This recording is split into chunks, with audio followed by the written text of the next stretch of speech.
You are most welcome in my class. आज का जो लेक्चर है that is based on integration. 12th class का एक चैप्टर है applications of integration. Applications of integration में मैं आज आपको सिखाऊंगा कि जो इंटीग्रल होता है एक फंक्शन का एफ ऑफ एक्स, इसका मतलब क्या है geometrically. What is the meaning of integration under the limits from a to b f x d x. इसका मतलब क्या है ज्योमेट्रिकली, ये क्या होता है। इसी पर आज का एक ये जो लेक्चर है ये बेस्ड है इसी पर। तो आप देखिए, एक फंक्शन में लूंगा y is equal to F of x. ये आपको मालूम है, ये जो फंक्शन है ये x की फंक्शन है, y एक x की फंक्शन है। और आप बिल्कुल कंफ्यूज मत होइएगा, ये फंक्शन ऐसी होती है। सपोज मैं लिखूंगा, suppose y is equal to x square, y is equal to e power x, y is equal to log of x, y is equal to suppose x plus 1 etcetera. तो ये इसी type की function होती है, real function होती है। तो यहां मैंने लिया है कोई भी फंक्शन है y is equal to F of x, तो ये फंक्शन x का है। तो ये जो मैंने बनाया, ये ग्राफ बनाया मैंने, ये ऐसे मैंने ये ग्राफ बनाया है। आप ऐसे देखिए, ये ग्राफ बनाया मैंने इसी फंक्शन का y is equal to F of X. और integration from a to b of F of x dx का मतलब है ये जो आपने ग्राफ लिया है, इस फंक्शन का ये जो ग्राफ आपने लिया है, आपको करना क्या है, आपने पहले देखना है x एक्सीस पे आपने देखना है कि ये a और b कहां पर है। सपोज a यहां पर एक पॉइंट है, b यहां पर दूसरा एक पॉइंट है, ये x के वैल्यूज हैं। तो यहां से मैंने क्या किया है, मैंने ये पॉइंट यहां लिया है, ये पॉइंट यहां लिया है, और फिर मैंने इस ग्राफ से एक परपेंडिकुलर नीचे डाला है। तो ये जो लाइन इधर बन गई है, ये x is equal to a की लाइन है, x is equal to a, क्योंकि इस लाइन पे हर जगह पे, हर पॉइंट पे x का वैल्यू a है। तो यहां देखिए, ये जो लाइन मैंने डाली है ये x is equal to b, इसका वैल्यू है b।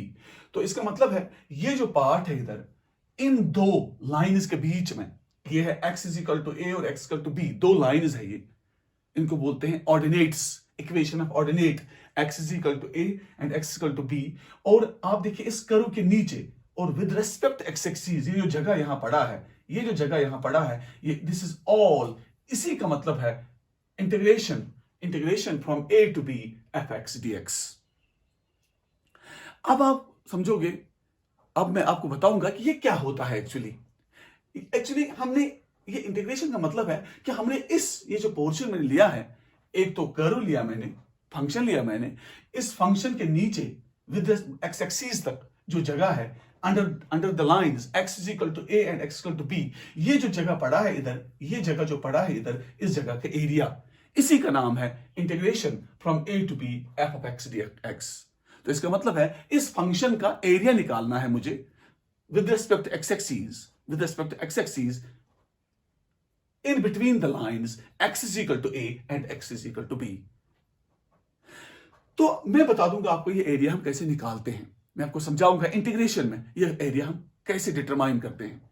सपोज मैं एक स्ट्रिप लूंगा मैं बीच में या कहीं पर भी, इस जो बड़ा ये एरिया, इसमें कहीं पर भी एक स्ट्रिप में लूंगा, एक रेक्टेंगुलर स्ट्रिप। ये एक स्ट्रिप मैंने लिया है, रेक्टेंगुलर स्ट्रिप। तो ये एक रेक्टेंगल है इधर। देखो यहां पर आपको ये कंफ्यूजन नहीं होना चाहिए। अगर मैं स्ट्रिप यहां पर सपोज दूंगा, तो आप देखिए यहां पर ये आप कंफ्यूजन में रह जाओगे कि ये यहां पर रेक्टेंगल नहीं बनता है। मगर एक बात है, ये स्ट्रिप इतनी क्लोज लेनी है, ये स्ट्रिप इतनी छोटी लेनी है, ताकि ये अंदर जो रेक्टेंगल हमें बनेगा ये पूरा का पूरा रेक्टेंगल होगा। मतलब इसमें जो ऊपर वाली जो कर्व्ड पार्ट है, ये लाइन में चेंज होगा ऊपर, क्योंकि आपको मालूम है, अगर आप सपोज अगर ये एक लाइन है, तो नीचे अगर आप ऐसे एक रेक्टेंगल बनाओगे, तो यहां पर ये कर्व आपको स्लॉटिंग लाइन दिखती है इधर, तो यहां पर ये स्ट्रेट लाइन दिखती है, तो ये रेक्टेंगल, इसको आप नहीं कहोगे। लेकिन अगर आप बहुत ही क्लोज दो लाइंस लोगे, बहुत ही क्लोज दो लाइंस लोगे, तो एब्सोल्युटली ये ऊपर वाला जो ये पार्ट आपको दिखेगा, ये आपको लाइन पूरा का पूरा लाइन दिखेगा तो आपको ये रेक्टेंगल ही दिखेगा। तो ये आप समझ लेना। तो same is the case here. ये जो मैंने एक स्ट्रिप लिया है इधर, इस स्ट्रिप जो मैंने लिया है इधर, इस स्ट्रिप का जो विड्थ है, इस स्ट्रिप का जो विड्थ है, इसका विड्थ मैंने लिया है dx। dx का मतलब है एक छोटा मोटा डिस्टेंस, एक छोटा मोटा डिस्टेंस dx। तो ये यहां से यहां तक dx है। तो ऑब्वियसली ये हाइट होगा इसका, इस रेक्टेंगल का ये जो हाइट होगा ये ऑब्वियसली y होगा, ये y होगा। देखो ये क्यों y होगा, आपको मालूम है जब सपोज अगर आप लोगे y is equal to x square, तो y is equal to x square का मतलब क्या है, एक फंक्शन है। अगर आप इस x को कोई वैल्यू दोगे, सपोज इस x को आप स्टार्ट करोगे a से, इस x को आप वैल्यू दोगे सपोज a, तो y का वैल्यू क्या बनेगा आपको, y का वैल्यू बनेगा आपको a स्क्वायर। तो आप इस एग्जाम्पल से हमें पता चलेगा कि ये जो हमने यहां पर ये जो विड्थ लिया है, ये विड्थ y होता है, ये विड्थ y होता है। ये लेंथ जो यहां पर यहां से यहां तक ये dx है, मगर ये जो इस स्ट्रिप का जो लेंथ है ये y है। ये y कैसे है तो आप समझोगे। अगर मैं सपोज दूंगा y is equal to x square, तो अगर आप x को पहले दोगे a, क्योंकि पहला पॉइंट तो आपने a देना है इसको, अगर आप a दोगे पहले तो ये बनेगा आपको y is equal to a का square, that would be f of a। Similarly अगर इसके बाद आप यहां जाओगे, सपोज आप यहां जाओगे, क्लोज जाओगे, फिर यहां जाओगे, फिर यहां जाओगे, फिर यहां जाओगे, तो आपके x के अलग अलग वैल्यूज आएंगे। सपोज अगर आप थोड़ा राइट में जाओगे, यहां पर जाओगे, तो यहां पर suppose x is equal to x1 है, यहां पर सपोज जाओगे, यहां x is equal to x2 है, तो आपको आप देखो y इज इक्वल टू, जब आप x1 दोगे तो आपका आएगा x1 स्क्वायर। तो आप देखो एट डिफरेंट पोजीशंस, अलग अलग जब आप आगे आगे जाओगे तो आप देखोगे ये विड्थ है, ये अलग अलग, इसका वैल्यू अलग अलग आएगा। कभी आएगा इसका a स्क्वायर, यहां पर आएगा इसका ये a स्क्वायर, तो यहां पर जब आप जाओगे तो यहां पर आएगा x1 स्क्वायर, तो यहां पर आएगा x2 स्क्वायर, यहां पर आएगा x3 स्क्वायर। तो ये अलग अलग ये हाइट्स हैं, ये वेरी हो जाएंगी, तो ये वेरी हो जाएंगी। दैट इज वाई मैंने लिखा है, एक स्ट्रिप मैंने लिया है, इस स्ट्रिप का जो हाइट है मैंने ये लिया है y।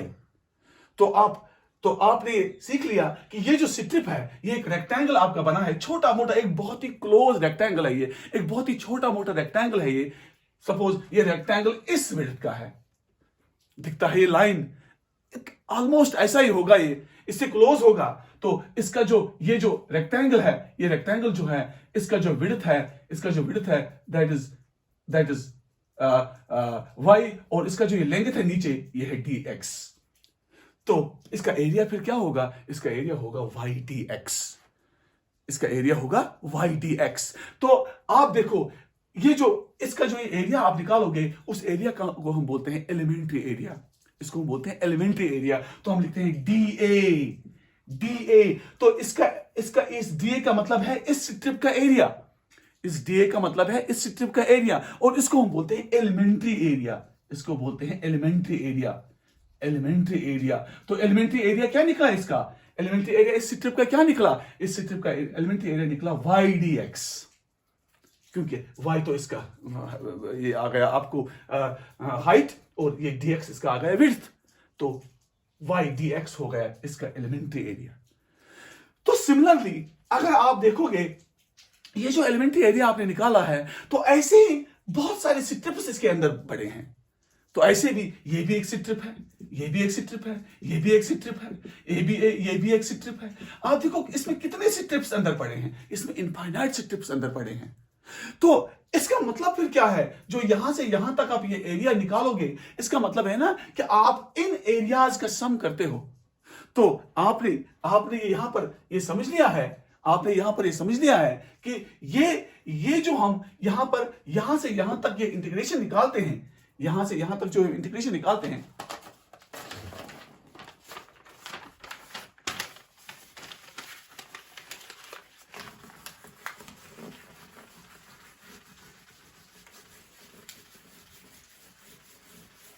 तो आपने क्या समझ लिया, ये जो इंटीग्रेशन हम निकालते हैं यहां से यहां तक, ये a to b जो है f of x dx, या a to b under the limits a to b y dx, जो ये इंटीग्रेशन है ये एक्चुअली है क्या, ये है sum of areas of sum of areas of rectangular strips. Sum of areas of rectangular strips.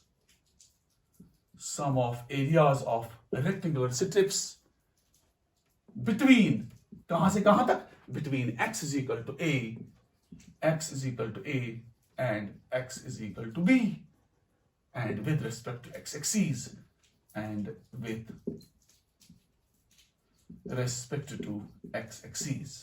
तो इसका मतलब यही है, अब ये जो integration from a to b, ये f of x dx, इसका मतलब है sum of areas of rectangular strips between x is equal to a and x is equal to b and with respect to x axis.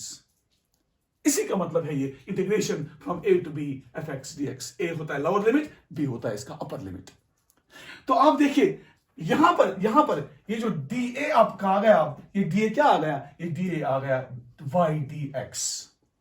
तो इसकी integration जब आप करोगे पूरी, ये तो आपने एक स्ट्रिप का निकाला है, तो जब आप इसकी पूरी इंटीग्रेशन करोगे, पूरी इंटीग्रेशन का मतलब है कि यहां से यहां तक आपने इंटीग्रेशन करनी है, यहां से यहां तक इस कर्व के नीचे जितना पोर्शन पड़ा है with respect to x axis, इसका एरिया आपने निकालना है. तो इसका मतलब है आप ऐसे करोगे, इसका मतलब है समेशन. इन छोटी छोटी स्ट्रिप्स का सम करना है, इन छोटी छोटी स्ट्रिप्स को ऐड करना है, इनको सम करना है. इस सम को हम ऐसे दिखाते हैं, इसको बोलते हैं समेशन. समेशन, तो ऐसे मैंने लिखा समेशन, समेशन ऑफ dA, यहां पर भी समेशन ऑफ y dx, क्योंकि यहां ये तो एक ही स्ट्रिप आ गया. तो इस समेशन से ये जो s जैसा आपने बनाया है, इसका मतलब है कि ये पूरा इसमें जितने भी छोटे छोटे स्ट्रिप्स बनेंगे, इन सारे स्ट्रिप्स का एरिया हमने निकालना है. तो ये आपका बन गया है, ये आपका बन गया है यहां से यहां तक जो पोर्शन है, इसका सिंबल बन गया आपने इंटीग्रेशन y dx. तो under the limits a to b. तो इसको आप ऐसे लिख सकते हो, इसको आप लिख सकते हो f of x dx, f of x dx under the limits a to b. और ये एलिमेंट्री एरिया जो है, ये किस में चेंज हो गया? ये फुल एरिया में चेंज हो गया. एरिया, ए जिसको आप बोलोगे, एरिया में चेंज हो गया, is equal to under the limits a to b f of x dx. अगर सपोज आपके पास y is equal to x square है, अगर y is equal to x square है, तो आपने इंटीग्रेशन करनी है इसकी between the limits a to b. तो आप इसको आप कैसे एक्सपेंडेड फॉर्म में लिखोगे? ये है क्या एक्चुअली? ये है, सपोज आपका है ये ऐसे, ये a to b x square dx. ये dx हर स्ट्रिप की लेंथ है, हर स्ट्रिप की लेंथ है. तो आप देखो, ये जो ये विड्थ बोलो या इसकी लेंथ बोलो आप, ये वाला ये dx. तो इसको आप पहले दोगे a, ये बनेगा आपका a स्क्वायर dx बनेगा ना. x को दोगे पहले a, फिर दोगे सपोज x1, तो ये बनेगा x1 स्क्वायर dx. फिर दोगे x2, ये बनेगा x2 स्क्वायर dx. ये तो मैं पॉइंट्स दे रहा हूं इसके, ये तो मैं पॉइंट्स दे रहा हूं क्योंकि x एक्सिस पे है ना, तो मैं x को यहां से वैल्यूज दे रहा हूं, तो अकॉर्डिंगली आपका ये y चेंज होता जा रहा है. तो ये पहले a स्क्वायर बना, फिर बना x स्क्वायर dx, फिर बना x1 स्क्वायर dx, फिर बना x2 स्क्वायर dx, फिर बना ऐसे चलेगा. तो लास्ट तक कहां जाएगा? ये लास्ट ये b तक जाएगा, ये बनेगा आपका b स्क्वायर dx. तो ये एरिया जब आप निकालोगे, ये समेशन जब आप देखोगे, यही आपका इंटीग्रेशन बनेगा, यही आपका इंटीग्रेशन बनेगा. तो this is the actual meaning of integration. तो ये आपका एक्चुअल इंटीग्रेशन बनेगा. लेकिन अगर आप देखोगे इसकी इंटीग्रेशन तो आपको मालूम है, तो ये वाले वैल्यूज निकालने के बाद अगर फिर आप चेक करोगे कि ये जो है, ये एक्चुअली क्या है, ये है असली. यहां पर मैं लिखूंगा आप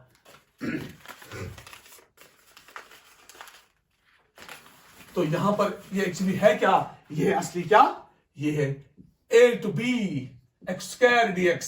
इसका मतलब है इसको इंटीग्रेशन करोगे, ये बहुत ही इंपॉर्टेंट है. इधर आप इंटीग्रेशन करोगे, ये कहोगे x पावर 2+1 डिवाइड बाय 2+1 है ना, x पावर n की integration, x power n+1 divide by n+1 under the limits a to b.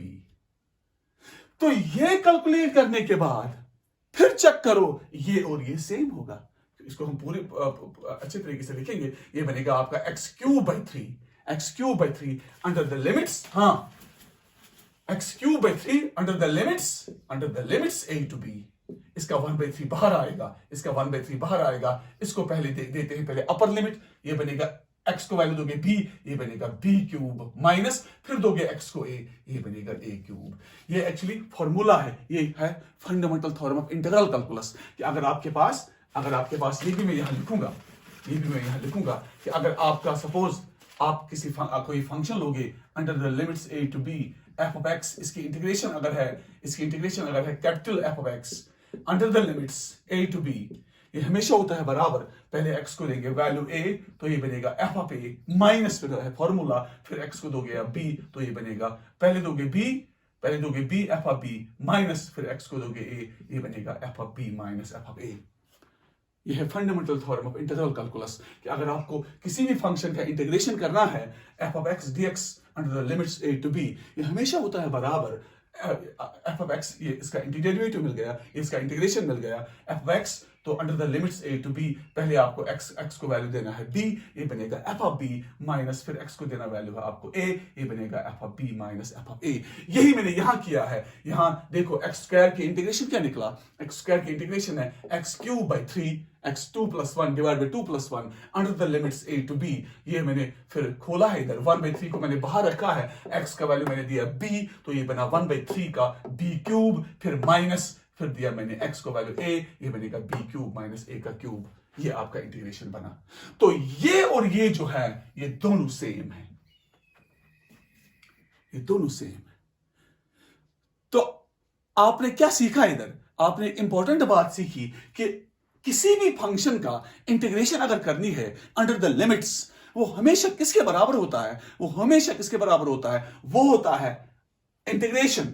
Integration जो है वो एक्चुअली होता है अगर हम अंदर इस पार्ट के, जिस पार्ट का आपने एरिया निकालना है अंडर द कर्व जिस पार्ट का आपने एरिया निकालना होता है, आपको क्या, आपने छोटे छोटे रेक्टेंगुलर स्ट्रिप्स बनाने हैं, आपने हर स्ट्रिप का एरिया निकालना है और इन सारे एरियाज का आपने सम करना है। ये जो सम आप करते हो इसी का मतलब है इंटीग्रेशन, इसी का नाम है इंटीग्रेशन कि आप सारे इन स्ट्रिप्स का सम करते हो। तो this is the actual meaning. तो यही फिर मैंने डायरेक्टली लिखा है कि आप डायरेक्टली इंटीग्रेशन भी यहां पर कर सकते हो। तो these are the same things. Hope कि आपने ये एंजॉय किया होगा, आपको ये अंडरस्टैंड हो गया होगा कि ये जो आपका कोई भी कर्व होता है, इस कर्व को हम कैसे इंटीग्रेशन करते हैं अंडर द लिमिट्स, और उसको बोलते हैं डेफिनेट इंटीग्रेशन यहां पर, क्योंकि हम तो एक पर्टिकुलर रीजन लेते हैं under the limits x is equal to a and x is equal to b। देखो मैं एक और एग्जाम्पल यहां पर दूंगा आपको, एक और एग्जाम्पल मैं आपको दूंगा यहां पर जो आपने फिजिक्स में भी देखा होगा, वो मैं आपके साथ डिस्कस करूंगा।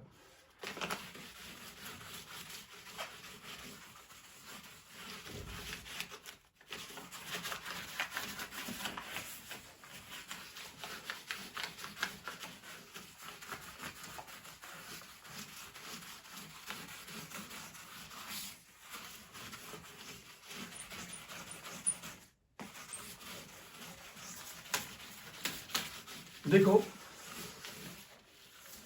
एक बहुत ही इंपॉर्टेंट मैं बात आपसे फिर करूंगा इधर। मैं एक सर्कल लूंगा, आपको मालूम है इस सर्कल का एरिया क्या होता है। अगर इस सर्कल का हमें रेडियस दिया हुआ होता है, अगर इस सर्कल का रेडियस दिया हुआ होता है तो एरिया ऑफ सर्कल हम हमेशा लिखते हैं, एरिया ऑफ सर्कल हम हमेशा लिखते हैं पाई आर स्क्वायर। ये आपको मालूम है क्योंकि अगर यहां से यहां तक सपोज ये ओरिजिन है, अगर ये रेडियस इस सर्कल का r है तो इसके कोऑर्डिनेट्स हो गए r, 0, तो इस सर्कल का ये जो एरिया है that is always pi are square. ये पाई आर स्क्वायर हम कैसे निकालते हैं एरिया, ये मैं आपसे डिस्कस करूंगा with the help of integration से हम इसका एरिया कैसे पाई आर स्क्वायर लिखते हैं वो आप सीखो। देखो मैं जैसे कि इससे पहले वाले एग्जाम्पल में मैंने लिया था, उस फंक्शन में मैंने लिया था एक स्ट्रिप, रेक्टेंगुलर स्ट्रिप मैंने लिया था। यहां पर भी एक स्ट्रिप हम लेंगे। यहां पर ये मानो आप एक डिस्क है, एक सर्कल है, इसका एरिया तो ये पार्ट है, मैं अंदर से इसका एक रिंग लूंगा, मैं इस सर्कल का रिंग लूंगा। देखो रिंग आपने देखा है, ये रिंग लूंगा मैं। I will take a ring, a smallest ring of the circle. मैं इस सर्कल का एक रिंग ले रहा हूं। सपोज ये डिस्क है, ये एक डिस्क है, एक डिस्क है, एक प्लेट है। इस प्लेट से मैंने एक रिंग उठा लिया, एक रिंग मैंने उठा लिया। ये सपोज यहां पर मैंने लगा बना लिया।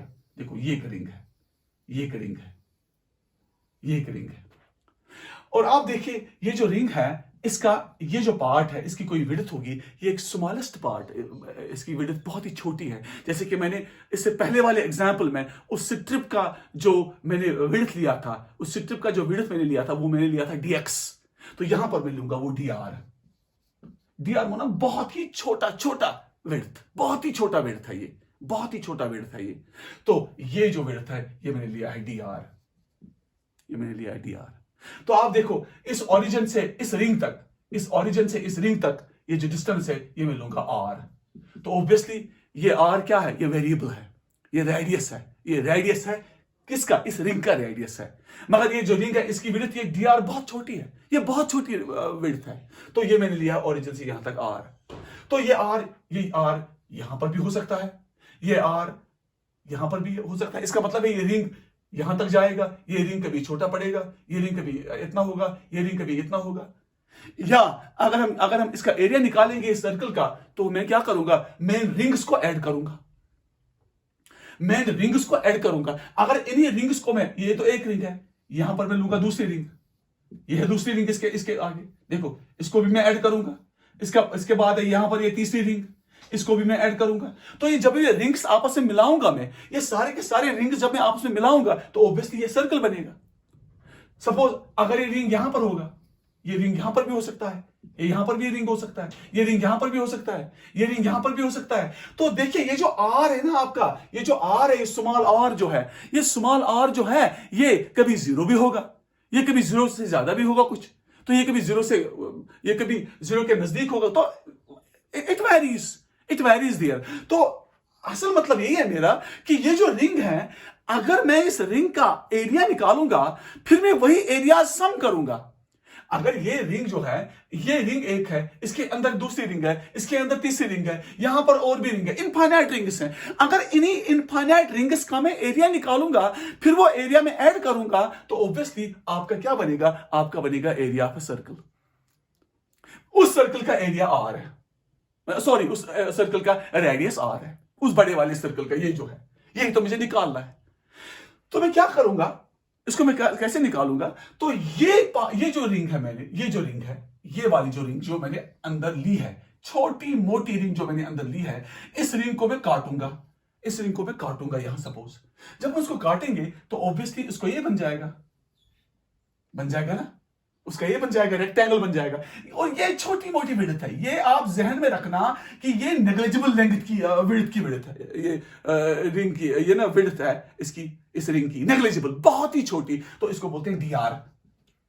तो ऑब्वियसली ये जो इसकी लेंथ होगी ना, ये भी जो इसकी लेंथ होगी, आपको मालूम है ये लेंथ क्या हो सकता है, क्योंकि ये तो एक्चुअली सर्कमफ्रेंस है रिंग का, तो ये सर्कमफ्रेंस है, ये तो होगा 2πr। क्यों, क्योंकि ये जो रिंग है इसका रेडियस क्या है, इसका रेडियस है स्मॉल r। तो ऑब्वियसली जब आप इसका डीए निकालोगे, डीए का मतलब क्या है, एलिमेंट्री एरिया, तो ये एरिया जो निकालोगे लेंथ इनटू ब्रेड्थ, ये निकलेगा आपका 2πr इंटू dr,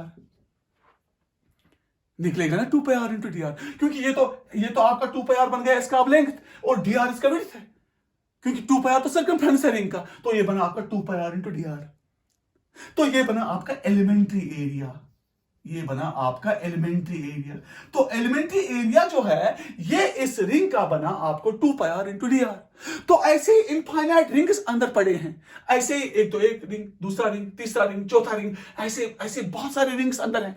तो इन सारे रिंग्स को जब हम ऐड करेंगे, उनका एरिया जब हम मिलाएंगे तो ऑटोमेटिकली आपका बनेगा एरिया ऑफ सर्कल। तो मिलाएंगे कैसे, आप ऐसे करोगे, डीए का इसका ऐसे निकालोगे। इसका मतलब है कि हमने पूरी रिंग्स जो अंदर बनी है उनका सम, इनके एरियाज का सम मैंने लिया है।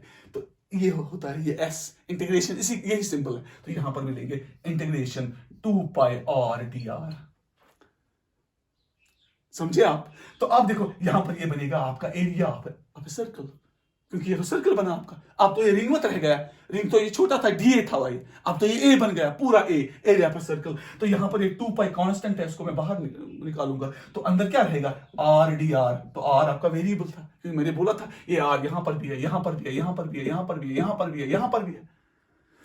तो ये बना आपका आर डी आर। तो आप इंटीग्रेशन किसकी करोगे, आर की with respect to d r. तो इसकी इंटीग्रेशन क्या होगी, ये तो 2 पाई है इनटू आर डी आर। इसकी इंटीग्रेशन क्या मिलेगी आपको, इसका आर पावर 1 है, ये बनेगा R power 1 plus 1 divide by 1 plus 1 under the limits. हाँ, under the limits 0 to R, क्योंकि आपको मैक्सिमम कहां तक जाना है, आर तक, कैपिटल आर तक, क्योंकि ये ओरिजिनल सर्कल का रेडियस है, 0 से स्टार्ट है ये। तो आपको 0 to r, 0 to r under the limits.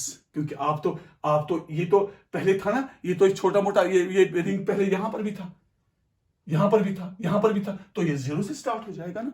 तो ये बनेगा आपका 2 pi under the limit 0 to r, 0 to capital r. ये बना आपका 2 पाई डिवाइड बाई 2, 1 1 2 हो गया, ये बाहर में रखूंगा इंटीग्रेशन के, अंदर रह गया ये आर का स्क्वायर, आर का स्क्वायर, हाँ आर का square under the limit 0 to capital r. तो ये बनेगा 2 टू कैंसिल, ये बना आपका पाई, पाई आर को पहले दोगे वैल्यू कैपिटल आर, क्योंकि आपको मालूम है फंडामेंटल प्रिंसिपल, दिस ये जो इंटीग्रेशन का रूल है, fundamental theorem of integral calculus. तो इस आर को कैपिटल आर लगाओ, ये बनेगा कैपिटल आर का स्क्वायर माइनस फिर आर को 0 लगाओ, फिर बनेगा 0 का स्क्वायर। तो ये बना आपका pi are square, pi capital R square, which is called the area of a circle. तो आपने देखा कि with the help of integration कैसे हम सर्कल का एरिया निकालते हैं, that is pi are square. तो ये अब मैं कंक्लूड करूंगा, लास्ट में मैं बताऊंगा आपको कि अगर आपने किसी भी कर्व का एरिया निकालना होता है, किसी भी कर्व का एरिया निकालना होता है, इस कर्व को आप क्या करोगे, इसके लिमिट्स आपको मालूम होने चाहिए, इसके लिमिट्स आपको मालूम होने चाहिए, और विद रिस्पेक्ट एक्स एक्सिस इसकी इंटीग्रेशन होनी चाहिए। तो ये होता है उस कर्व का एरिया, उस कर्व का इंटीग्रेशन। तो ये आप समझिएगा। और भी बहुत सारी चीजें हैं जो हमने डिस्कस करनी है, नेक्स्ट जो आने वाले लेक्चर्स हैं इनमें और भी चीजें डिस्कस करेंगे। For today it's enough. Thank you very much.